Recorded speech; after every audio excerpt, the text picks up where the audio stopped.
नमस्कार। अपना उत्तर प्रदेश में आपका स्वागत है और मैं हूं आपके साथ लोकेश चकवानी। देश में बाहर से आए श्रमिकों और कामगारों को रोजगार उपलब्ध कराने की शुरुआत करने के लिए जल्द ही प्रधानमंत्री का कार्यक्रम प्रस्तावित है।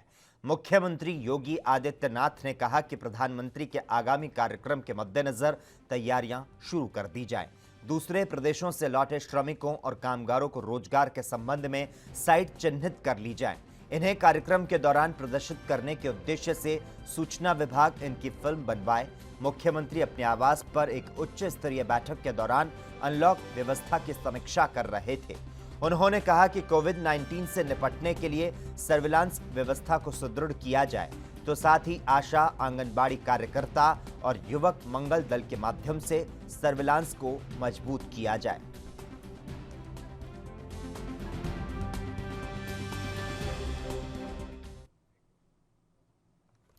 कानपुर राजकीय संवासिनी गृह में अब तक 57 लड़कियां कोरोना पॉजिटिव पाए जाने के बाद जिला प्रशासन में हड़कंप है। प्रशासन की चिंताएं उस वक्त और बढ़ गई जब इनमें से 7 गर्भवती पाई गई और इस खबर के सामने आने के बाद सियासी हलकों और सोशल मीडिया पर कई अफवाहों की चर्चा तेज रही। और इस मामले पर उत्तर प्रदेश के पिछड़ा वर्ग कल्याण एवं दिव्यांग जन सशक्तिकरण मंत्री अनिल राजभर ने क्या कुछ कहा, आइए आपको सुनाते हैं। कोरोना वैश्विक महामारी के खिलाफ हम सब लोग, पूरा समाज, पूरा प्रदेश, पूरा देश संघर्ष कर रहा है। उस चुनौती का सामना कर रहा है और कुछ लोगों को सिर्फ राजनीति करना है, घर में बैठे बैठे ट्वीट करना है, कभी जनता की लड़ाई लड़े नहीं, कभी सड़क पर उतरकर।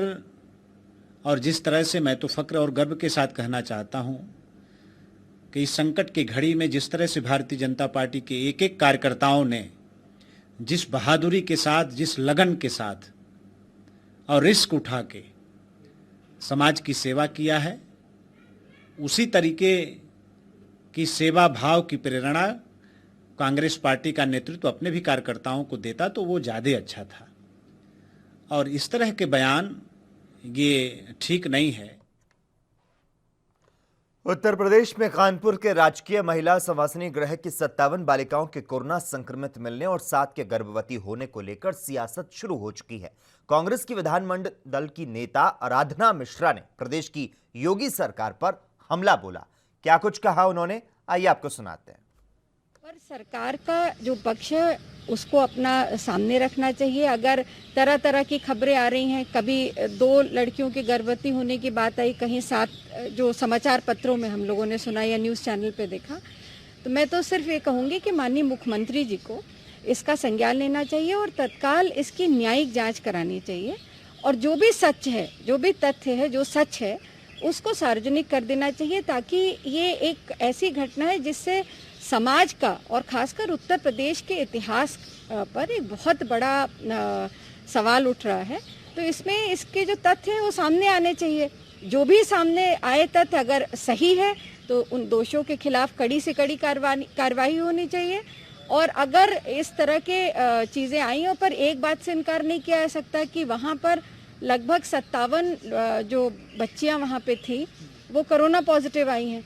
तो कहीं ना कहीं ये भी एक लैप्स है एडमिनिस्ट्रेशन का। तो इस पूरे मामले की मुख्यमंत्री जी इसकी न्यायिक जांच कराएं। कानपुर के राजकीय महिला संवासिनी गृह की घटना पर देखते ही देखते उत्तर प्रदेश की राजनीति गरमा गई। कोरोना संक्रमित 57 बालिकाओं में कुछ के गर्भवती पाए जाने को लेकर विपक्ष ने प्रदेश सरकार पर हमला शुरू कर दिया है, तो वहीं सरकार और प्रशासन सफाई देने में जुटा है। अब राज्य महिला आयोग की सदस्या सुनीता बंसल ने क्या कुछ कहा, आइए सुनते हैं। कानपुर के संवासिनी गृह में ऐसी घटना सामने आई है जहां 58 महिलाएं कोरोना संक्रमित हैं और कुछ महिलाओं के गर्भवती होने की बात की जा रही है। हालांकि डीएम ने इसको नकार दिया है, लेकिन फिर भी उत्तर प्रदेश राज्य महिला आयोग की अध्यक्ष विमला बाथम जी ने इस पूरे मामले में डीएम से रिपोर्ट मांगी है डिटेल के साथ कि आखिर ये महिलाएं कब गर्भवती हुईं और कहां लापरवाही की गई जहां पर इतनी बड़ी संख्या में महिलाएं कोरोना संक्रमित हो गई।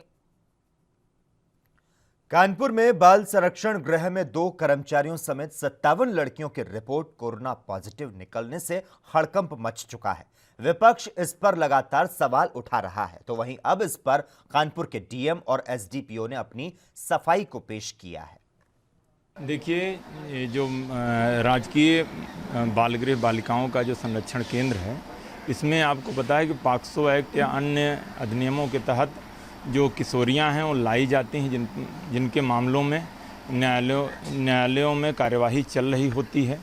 इन्हें संरक्षण के लिए रखा जाता है, जहां या तो ये अपने गार्जियन के घर जाना नहीं चाहते या उनके गार्जियन उन्हें साथ नहीं ले जाना चाहते, और जब तक ये वयस्क नहीं हो जाती तब तक यहाँ रहती हैं।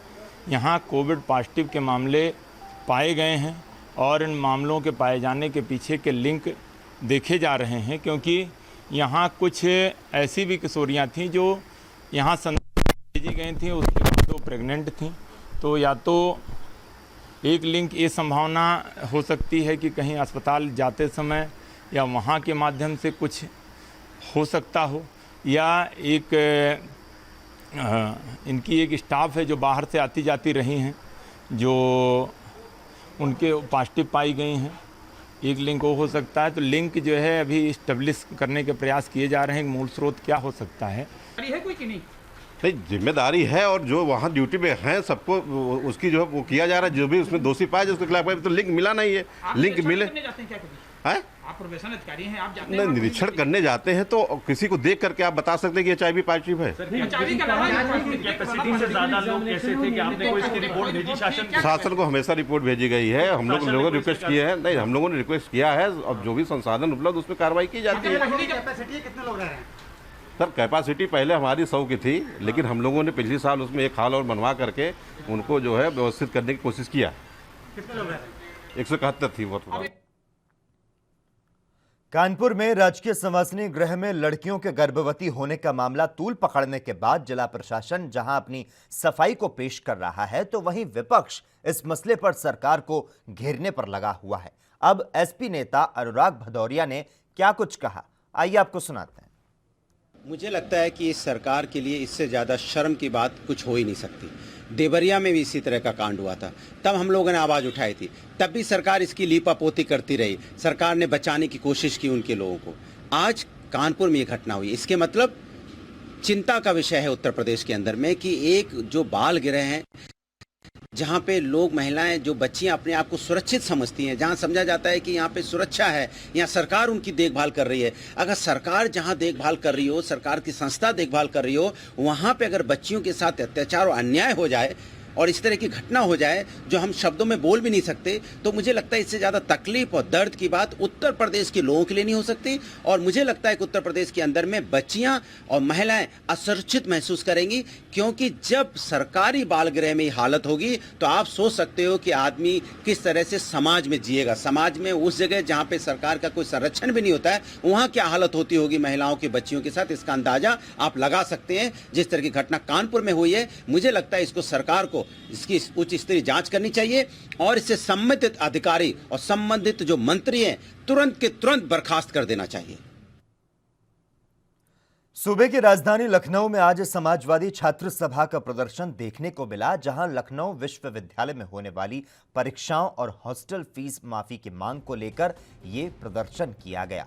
पूर्व समाजवादी छात्र सभा अध्यक्ष दिग्विजय सिंह के नेतृत्व में कार्यकर्ता गांधी प्रतिमा पहुंचे और जमकर नारेबाजी शुरू कर दी। प्रदर्शन को देखते हुए गांधी प्रतिमा पर भारी पुलिस फोर्स की पहले से तैनाती की गई थी और इस दौरान कार्यकर्ताओं को काबू में करने के लिए पुलिस ने हिरासत में भी लिया।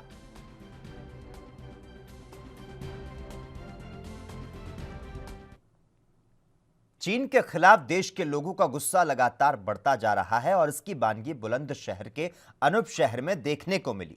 छोटी काशी के नाम से प्रसिद्ध अनूप शहर के उद्योग व्यापार मंडल ने चीन के विरोध में आज शिव चौक पर जमकर विरोध प्रदर्शन और नारेबाजी की। सभी व्यापारियों ने चीनी उत्पादकों के बहिष्कार का आह्वान किया और जनता से चीनी सामान ना खरीदने का आग्रह किया, तो साथ ही भविष्य में कभी भी चीनी सामान का प्रयोग ना करने की सलाह दी।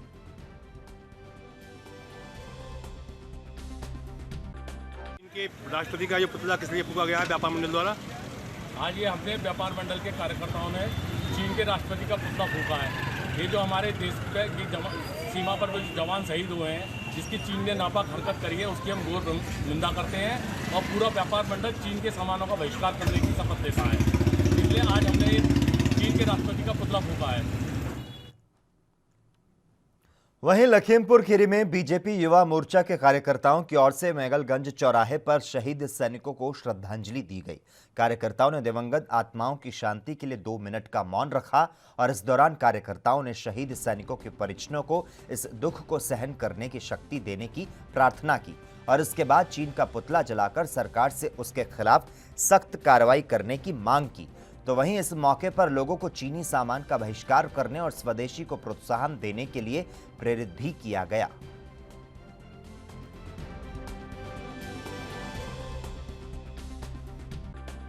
भारत चीन बॉर्डर पे जो हुआ खूनी संघर्ष, खूनी झड़प जो हुई, चिंगपिंग की साजिश हमारे सैनिकों के साथ, हमारे सैनिकों ने मुंहतोड़ जवाब दिया और हमारे देश के 20 जवान शहीद हुए और हम लोग भारतीय जनता युवा मोर्चा पुरजोर इसका विरोध करते हैं और आने वाले समय में मुंहतोड़ जवाब देंगे चाइना को। भारत माता की जय, भारत माता की जय, वंदे मातरम। प्रयागराज में बहुजन सुरक्षा सेना के कार्यकर्ता एडवोकेट मदन सरोज के नेतृत्व में दर्जनों लोगों ने चीनी राष्ट्रपति शी जिनपिंग का पुतला फूंका और गलवान घाटी में हुए हमले पर आक्रोश जताया।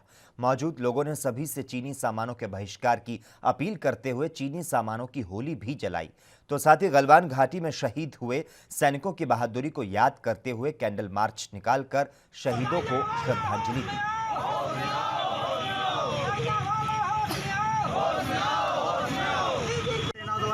कायराना हरकत किया गया भारतीय सेना के साथ, उसके विरोध में हम लोग यहाँ पे चीन के राष्ट्रपति शी जिनपिंग का पुतला दान किए हैं और यहाँ पे सभी देशवासियों से अपील करते हैं कि चाइनीज सामानों का बहिष्कार करें और चीन के सामानों का बहिष्कार करें और ज़्यादा से ज़्यादा भारतीय स्वदेशी सामान का अपनाएं और जो भी चीन का सामान हो, चाहे मोबाइल हो या अन्य चीज़ हो, उसका बिल्कुल बहिष्कार होना। साथ ही मैं भारतीय सरकार, केंद्र सरकार से यह मांग करता हूं कि जिस प्रकार से उन्होंने कायराना हरकत करके हमारे 20 जवानों को मारा है, उसका बदला भारत की सेना लेने में सक्षम है। उसका बदला जल्द किसी भी प्रकार से उसको लें और जल्द से जल्द लें। मथुरा में 7 कोरोना संक्रमित मरीज मिलने से हड़कंप मच गया। इन 7 नए मरीजों के सामने आने के बाद मथुरा में पॉजिटिव मरीजों की संख्या 242 पर पहुंच गई, जिसमें से 109 मरीज सही हो चुके हैं और 9 लोगों की मौत हो चुकी है। कुल एक्टिव केस जो हैं वे 124 हैं। आपको बता दें, कोरोना वायरस ग्रामीण क्षेत्रों में भी अपने पैर पसार चुका है, जिससे स्वास्थ्य विभाग में हड़कंप मचा हुआ है। एसडीएम महावन ने हॉटस्पॉट एरिया का मौके पर जाकर जायजा लिया और कई ग्रामीण क्षेत्रों को सील कराया गया।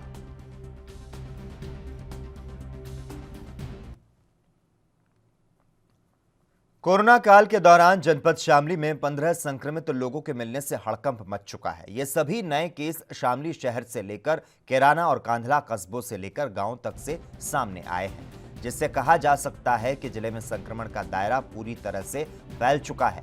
डीएम का कहना है कि ये सभी नए केस क्लोज कॉन्टैक्ट और रैंडम सैंपल की रिपोर्ट से सामने आए। जहां 15 नए पॉजिटिव केस सामने आए तो वहीं दूसरी ओर कोविड अस्पताल में भर्ती 3 मरीज ठीक होकर अपने घर लौट गए और जिले में एक्टिव केस की संख्या 43 हो चुकी है, जो कि 15 नए केस सामने आए उनमें शामली शहर, कैराना, कांधला से लेकर झंझाना तक के बताए जा रहे हैं, जिससे लगता है कि जिले के तकरीबन हर हिस्से में कोरोना ने दस्तक दे दी है।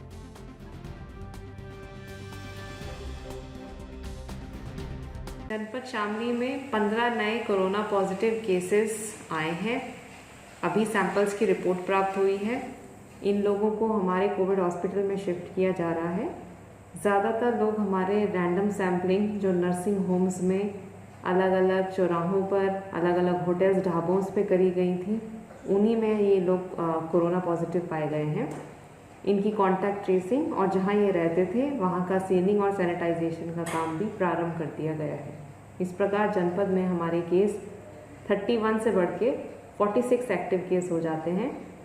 साथ ही 3 हमारे कोरोना पॉजिटिव केस रिकवर हो गए हैं जिनकी रिपोर्ट नेगेटिव आई है, तो वो माइनस करके 43 एक्टिव केस जनपद शामली के हो जाते हैं।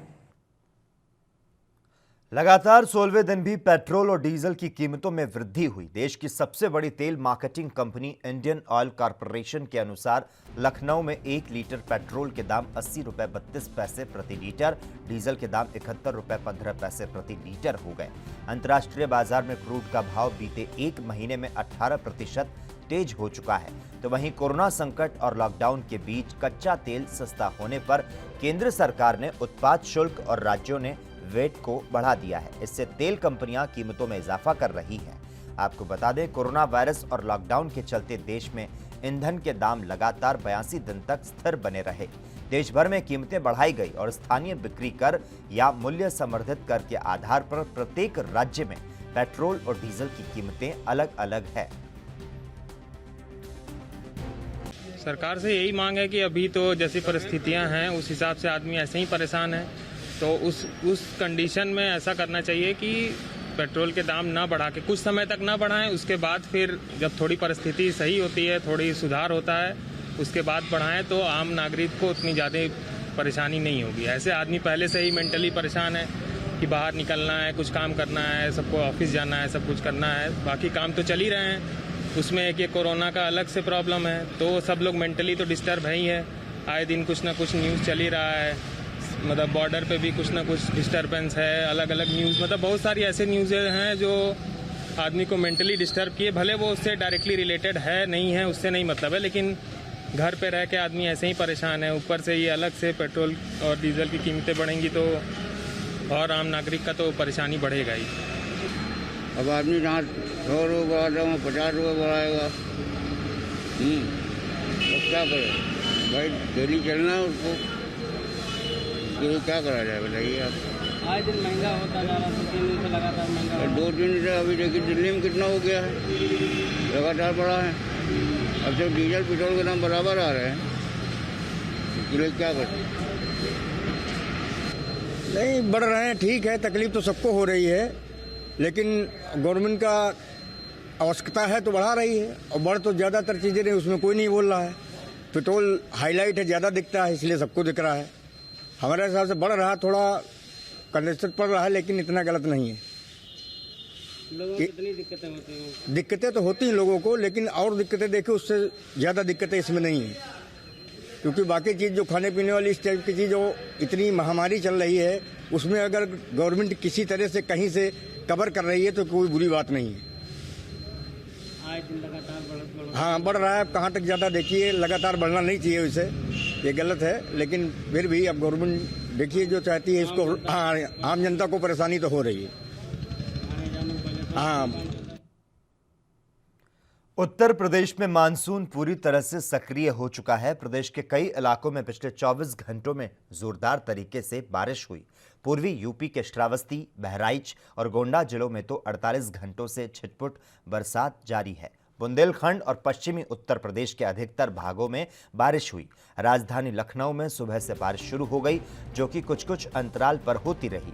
मौसम विभाग का कहना है कि प्रदेश में 24 जून तक मानसून पूरी तरह से सक्रिय हो जाएगा। 24 से 26 जून को प्रदेश में भारी बारिश की चेतावनी दी गई। उत्तर प्रदेश में 15 जून से 20 जून के बीच मानसून दस्तक देता है और इस बार यह समय से प्रदेश में प्रवेश कर गया।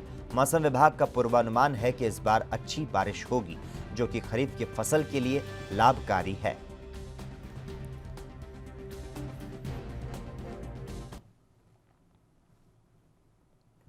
टिड्डियों के दल ने हमीरपुर और महोबा में धावा बोल दिया है। महोबा में 5 दिनों से टिड्डी दल ने डेरा जमा कर रखा है। यहां कृषि विभाग ने रासायनिक दवाओं का छिड़काव कर हजारों टिड्डियों को मार डाला। हमीरपुर में ग्रामीणों ने थाली ढोल बजाकर और शोर शराबा करके टिड्डियों को मध्य प्रदेश की ओर भगा दिया। यह तो गनीमत है कि फिलहाल 90% खेत खाली पड़े हैं, वरना जिस प्रकार से लाखों की संख्या में टिड्डियां आसमान में मंडराती है, उससे किसानों का बहुत बड़ा नुकसान हो सकता था। महोबा में पाकिस्तानी टिड्डियों का दल पिछले 5 दिनों से लाखों की संख्या में डेरा जमाए हुए है।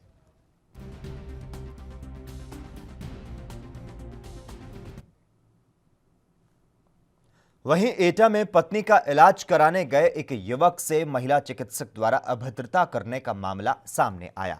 महिला चिकित्सक ने युवक को चप्पलों से जमकर पीटा। बताया जा रहा है कि वीडियो बनाने को लेकर ही महिला चिकित्सक द्वारा यह अभद्रता की गई। अब महिला चिकित्सक का यह वीडियो सोशल मीडिया पर जमकर वायरल हो रहा है। जनपद के सामुदायिक स्वास्थ्य केंद्र अवागढ़ का यह मामला है।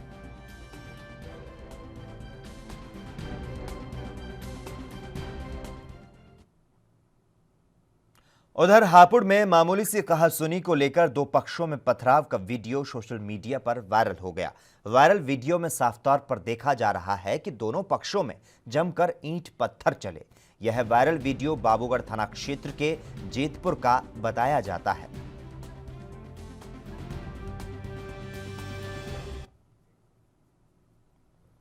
वहीं वाराणसी में ट्रैफिक इंस्पेक्टर द्वारा घूस लेने का वीडियो वायरल होने के बाद एसएसपी ने ट्रैफिक इंस्पेक्टर को सस्पेंड कर दिया। वायरल वीडियो में गाड़ी छोड़ने की एवज में ट्रैफिक इंस्पेक्टर पैसे लेता दिखाई देता है। जैसे ही यह वीडियो वायरल हुआ तो एसएसपी ने इसका संज्ञान लिया और वीडियो के आधार पर ट्रैफिक उप निरीक्षक चंद्रभान प्रसाद को निलंबित कर दिया गया। यह पूरा मामला वाराणसी के चौका घाट चौराहे का बताया जाता है।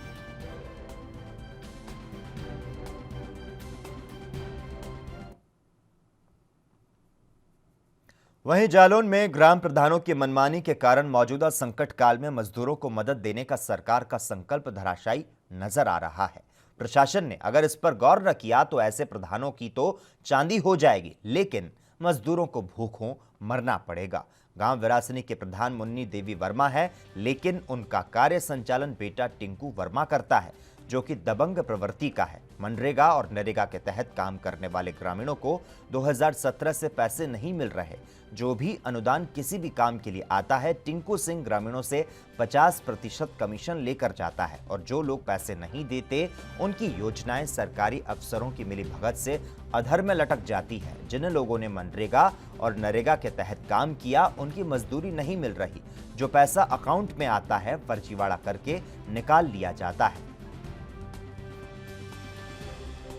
क्या प्रॉब्लम है आपकी? हाँ, जो है कि हमारी कॉलोनी गई।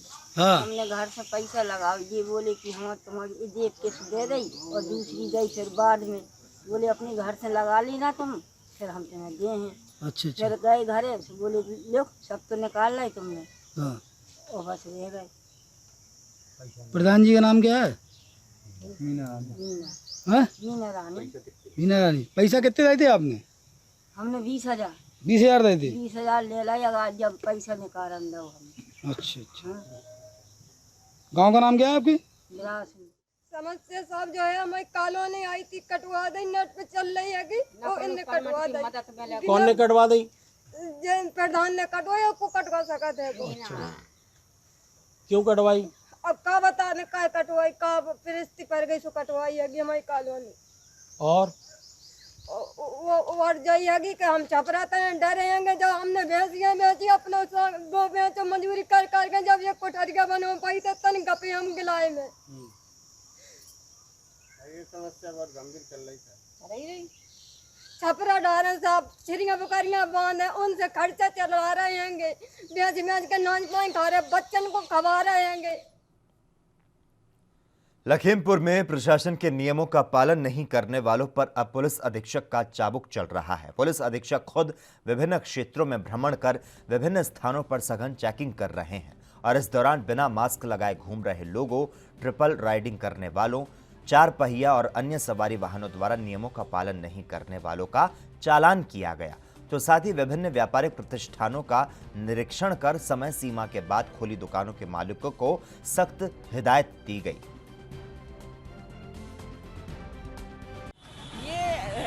पूरा अभियान चलाकर जनपद में जो मास्क नहीं पहन रहे उनके चालान किया जा रहा है, सार्वजनिक स्थल पर थूकने वालों का चालान किया जा रहा है और इसका जनपद में पिछले 2 दिवस में 8,000 चालान किए जा चुके हैं। आज यह अभियान लगातार जारी है और इसी के साथ ही जो दुकानें हैं वो नियमों का पालन करें और समय अवधि के उपरांत ना खुलें, ये हम देख रहे हैं और स्वयं हम इस चीज़ की मॉनिटरिंग कर रहे हैं। सहारनपुर पुलिस को बड़ी कामयाबी मिली है। सहारनपुर की सिटी कोतवाली पुलिस ने नकली सौंदर्य और सैनिटाइजर बनाने वाले काले कारोबारियों को नखासा बाजार से गिरफ्तार किया। पुलिस ने भारी मात्रा में नकली सौंदर्य क्रीम और सैनिटाइजर बनाने वाले काले कारोबारियों से सामान भी बरामद किया है। आपको बता दें, पुलिस ने कुछ दिन पूर्व नकली सौंदर्य बनाने वाली एक फैक्ट्री का खुलासा करते हुए कुछ अभियुक्तों को गिरफ्तार करके जेल में भेजा था और उसी कड़ी में ये अगली कार्रवाई की गई।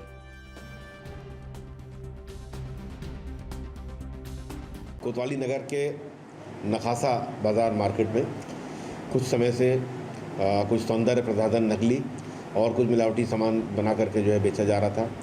कुछ नकली रॉ मटेरियल्स ला करके जो है सामान बनता था और उसको लोकल लेवल पर सप्लाई करते सूचना मिल रही थी। तो इस पर ड्रग इंस्पेक्टर और कोतवाली नगर दोनों की जॉइंट टीम ने इसमें ये कार्रवाई करी है और कल बहुत भारी मात्रा में ऐसे सौंदर्य प्रसाधन की बरामदगी करी है। इसमें 3 लोग मौके से गिरफ्तार हुए हैं और बहुत सी बनी हुई और अधबनी सामग्री और उनको जिनमें पैक किया जाता था बाकी तमाम रॉ मटेरियल्स वो बरामद किए हैं। अभियोग पंजीकृत किया गया है। इसमें आईपीसी में ट्रेडमार्क एक्ट, कॉपीराइट एक्ट और ड्रग्स एंड कॉस्मेटिक्स एक्ट के अंतर्गत विवेचना से और जो नए तथ्य प्रकाश में आएंगे उसमें हम प्रयास करेंगे कि ये इसके जो एंड यूज़र्स से पहले जहाँ पे स्टॉकिस्ट है जिनके पास ये जाता था और जिनको जानकारी थी कि ये सामान गलत है और ये मानव जीवन के लिए अहितकर है, ऐसे लोगों के विरुद्ध भी हम कार्रवाई करेंगे। इस पर लगभग कितने रुपए का नकली सामान है? वहीं आगरा के थाना एतमादौला इलाके के फिरोजाबाद हाईवे से सटे शाहदरा पर एक बंद ढाबे के कमरे में एक सिपाही का शव मिलने से सनसनी फैल गई। आपको बता दें, यह सिपाही आगरा के पुलिस लाइन में लाइन हाजिर चल रहा था। तो वहीं मौके पर पहुंचे सीओ छत्ता ने बताया कि मृतक सिपाही नोएडा का रहने वाला था और आगरा में भी कई थानों में इसकी तैनाती रही है। फिलहाल मृतक सिपाही आगरा के पुलिस लाइन में तैनात था। मृतक सिपाही की शिनाख्त राम कुमार के नाम से की गई।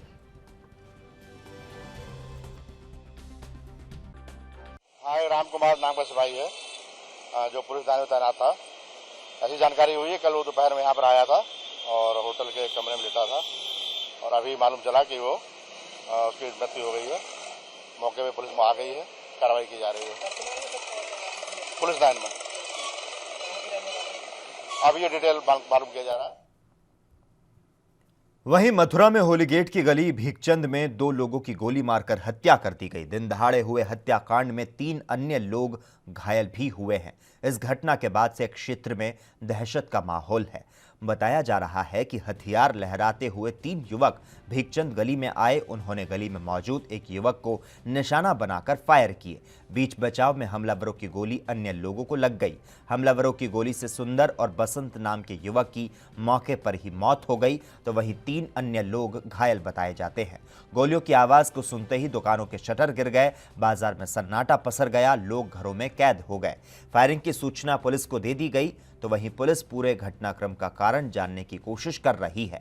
2 लोगों की हत्या के बाद एसएसपी डॉक्टर ग्रोवर ने पहुंचकर इस घटना की जानकारी दी है। नाम सुंदर बताया जा रहा है। उन पर जो है जानलेवा हमला किया। इसी क्रम में उनके बीच बचाव में आए हुए 2 व्यक्ति और घायल हो गए हैं। इनको की सबको जो है डिस्ट्रिक्ट हॉस्पिटल में जो है एडमिट कराया गया है और एक इंजर्ड को जो है नेहती हॉस्पिटल में एडमिट कराया गया है। बताया जा रहा है कि दूसरे की मौत की जानकारी बात आ रही है। अभी तक हमारे पास ऐसा कोई कंफर्म न्यूज़ नहीं है। जैसे ही आती है हम आपको अवगत करेंगे। लेकिन विवाद क्या काम हुआ था, कुछ जानकारी मिल पाई? विवाद का कारण किसी को भी ज्ञात नहीं है क्योंकि ये सुबह की घटना है। बताया जा रहा है कि जो सुंदर नाम के व्यक्ति थे वो यहाँ पर पूजा करने के लिए डेली आते थे और हमलावरों ने उन्हीं को टारगेट किया था। बाकी लोग बीच बचाव में आए थे जो कि घायल हो गए। हम कुछ हथियार बरामद हुए इसमें? अभी मौके पर जो है एक तमंचा बरामद।